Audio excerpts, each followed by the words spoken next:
Gimana sama yang kemarin? Yang kemarin ya?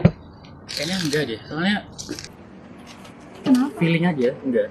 Bukannya udah jalan bareng? Udah jalan bareng, tapi Ya kan? pas jalan itu ternyata aku menemukan ketidakcocokan gitu. Kenapa? Bukannya kayak kalau misalkan kamu ngerasa oke, dia oke, ya udah.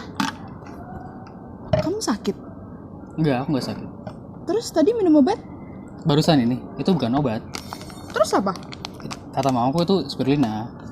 Tapi aku sebenarnya juga nggak tahu buat apa. Tapi mamaku nyaranin buat makan itu, jadi ya udah. Ya udahlah, makan. Ya, makan deh. Kamu pesan geprek di kantin yang baru itu? Iya, nyobain sih.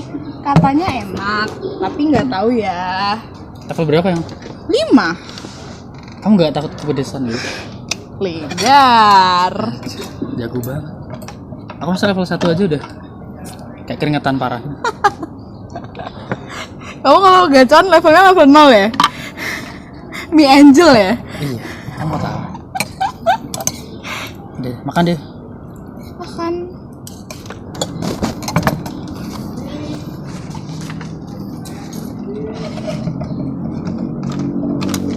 Lenggar. Oi. Kamu gak makan? Puasa. Tuben-tubenan. Deh, makan ya. Terus ada tugas nggak sih? Tugasnya apa deh? Website? Oh iya. Itu dengan kapan deh? Kayaknya 2 hari lagi. Kamu nggak tahu sih. Itu makan banget sih. Dapat susu dari mana? Ini papsku dari mamaku.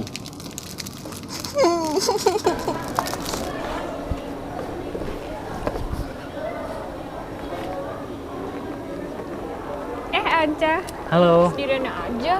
Iya. Biasanya sama Linggar. Kebetulan dia nggak ada kelas, jadi kayak aku hari ini sendiri. Kamu bekal? Iya, aku bawa bekal. Bekal apa tuh? Ini adalah sandwich. Bentar ya, kok ada bintik-bintik hijaunya? Ya, karena ini adalah sandwich spirulina. Spirulina. Yap. Bukannya itu yang buat masker wajah ya? Baru tadi malam aku pakai. Masa dia ada di roti sih? Mungkin.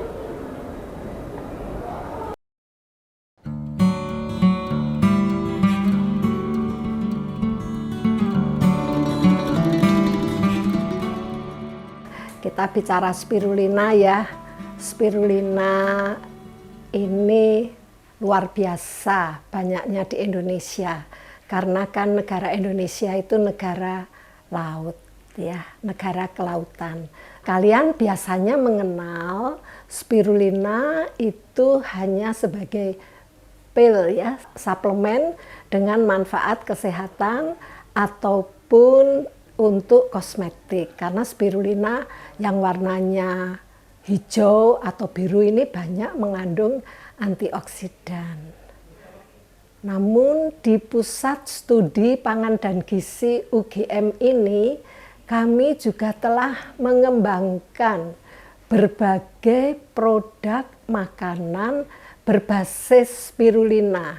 Ya, ada snack bar spirulina, ada jelly candy spirulina, bahkan ada jelly candy spirulina probiotik. Kemudian ada yogurt spirulina dan Es krim. Oke, boleh dikasih es krimnya?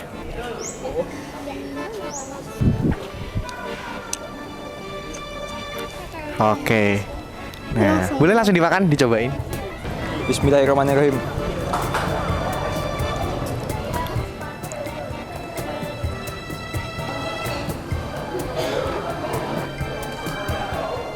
Rasanya tuh manis tapi nggak manis banget sih.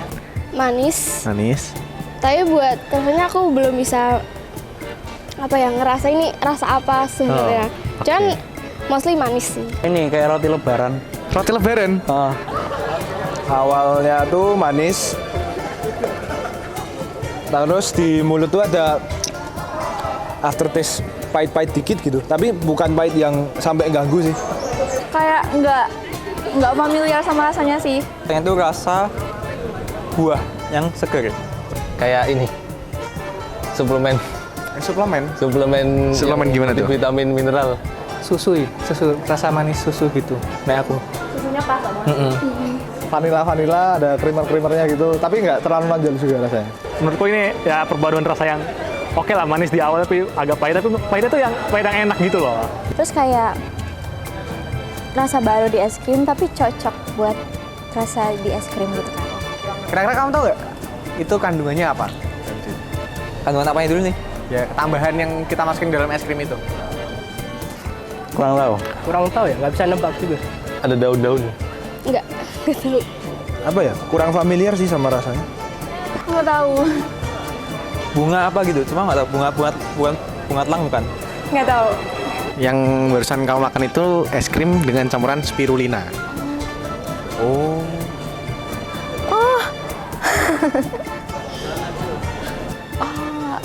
Oke. Oh, pernah dengar? Pernah. Tahu. Buat masker itu kan biasanya. Ah, Sering dengar tapi kayak belum tahu bentuknya itu bahannya. Di produk-produk itu nggak sih yang kecantikan atau kesehatan gitu ya? ya itu sekarang ada di dalam es krim yang kamu makan. Begitu, silahkan menikmati es krimmu. Terima kasih. Makasih, Kak.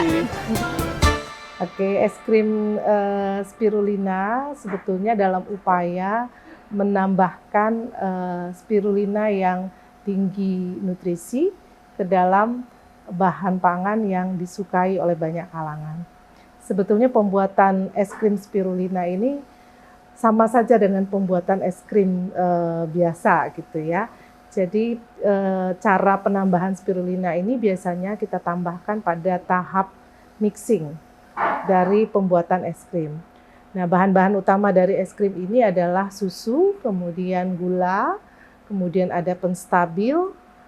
Mungkin kita tambahkan perisa untuk masking rasa spirulina yang memang kalau terlalu banyak akan sulit diterima oleh konsumen, sehingga biasanya kita tambahkan perisa, bisa vanila, mangga atau yang lain-lain.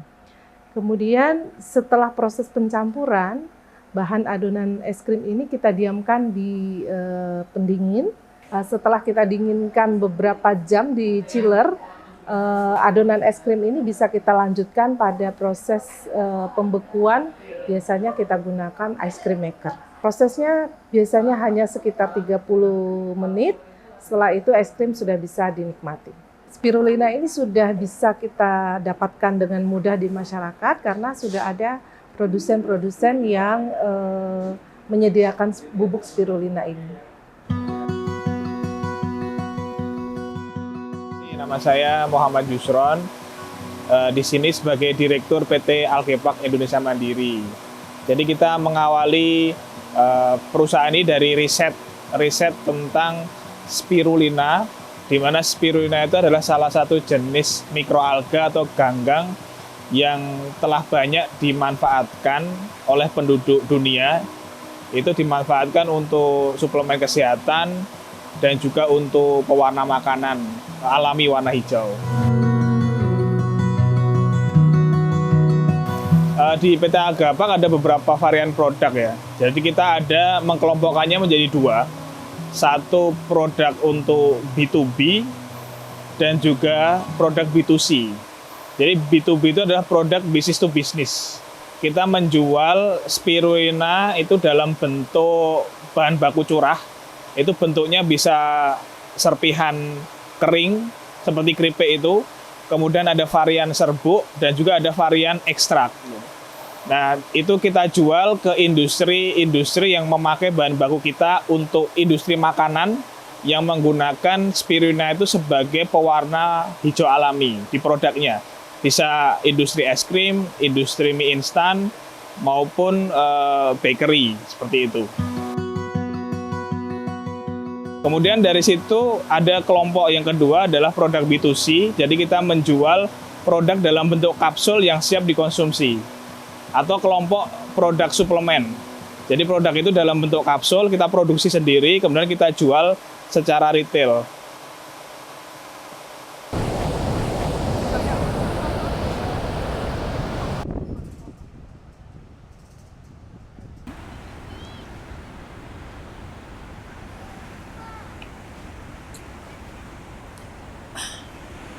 Spirulina kan dari laut ya.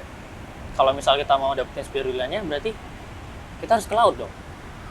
Oh, ya enggak mas. Spirulina kan sekarang bisa dibudidayakan di air tawar.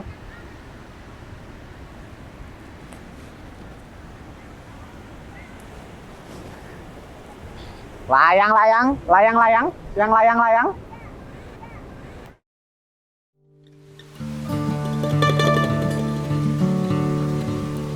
PT Alga Bank Indonesia Mandiri sendiri adalah perusahaan pionir pengembangan mikroalga tropis di Indonesia.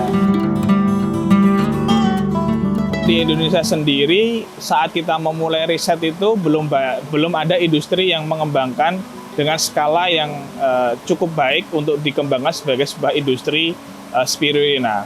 Nah, karena kita mengawali sebagai riset, maka kita tahu bagaimana cara membudidayakan dari skala yang sangat kecil, laboratorium, sampai skala pilot, kemudian menjadi skala industri. Nah, kita melihat ada satu potensi yang besar di mana Indonesia itu negara tropis, punya sinar matahari, intensitasnya tinggi, suhu hariannya hangat, kemudian tersedia juga air-air yang berkualitas baik, terutama di sumber-sumber air yang dekat dengan mata air pegunungan.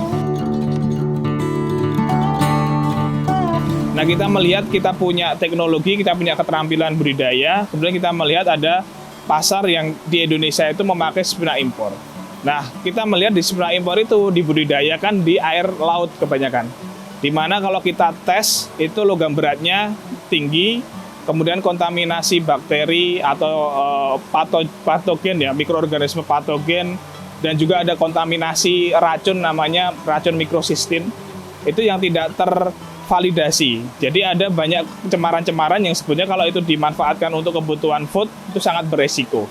Nah, oleh sebab itu kita mengalihkan teknologi budidaya itu pada air tawar. Secara produksi sebetulnya mudah, karena itu hanya dari biomasa, kemudian kita buang airnya menjadi semacam cake ya, biomasa yang berbentuk cake seperti itu. Kemudian kita pipihkan, lalu dikeringkan di suhu di bawah 80 derajat. Nah, itu sangat mudah sebenarnya. Stepnya hanya 4 step.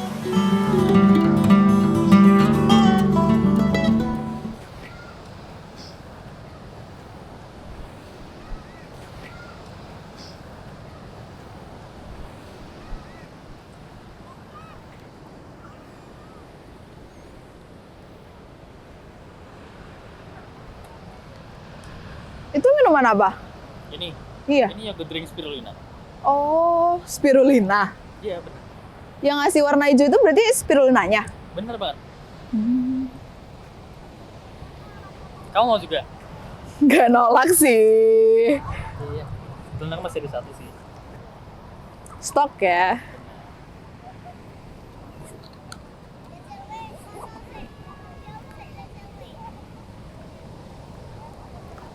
Nggak ada yang beda sama yogurt drink biasa?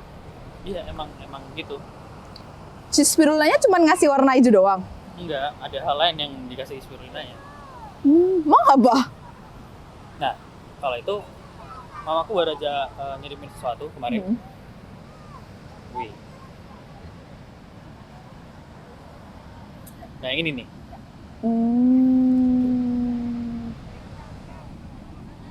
Spirulina itu kan karena warnanya hijau dan biru, sehingga memang warna ini juga bisa digunakan sebagai pewarna. Tetapi manfaat lainnya itu ada sebagai antioksidan dan juga sumber protein. Antioksidan itu kan sekarang banyak ya dikenal ya, memiliki manfaat kesehatan, bisa untuk anti aging juga gitu ya, sehingga kita tidak mudah kulit kita mengalami penuaan ya dengan mengonsumsi banyak antioksidan. Kalau protein kan memang ya tubuh kita selalu membutuhkan protein ya. Saat ini perhatian mulai ada. Jadi perhatian dari pemerintah daerah, perhatian dari kementerian terkait seperti Kementerian Perindustrian, itu sudah mulai banyak melirik. Kenapa? Karena kuantiti impor yang masuk di Indonesia semakin banyak, maka industri di dalam negeri ya dituntut untuk bisa mampu mensuplai kebutuhan domestik. Artinya marketnya tumbuh. Kemudian kalau kita lihat secara global, kebutuhan global spirulina di dunia ini besar, sekitar 68.000 ton.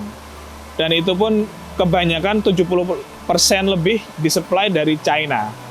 Nah, di Indonesia dengan potensi tropika, iklim yang baik, ini sebetulnya menjadi potensi untuk pengembangan yang lebih luas ya.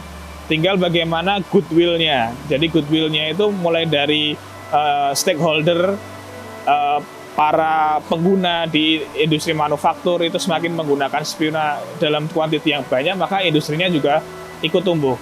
Kalaupun di dalam negeri tidak menggunakan, sih potensi ekspornya juga tinggi.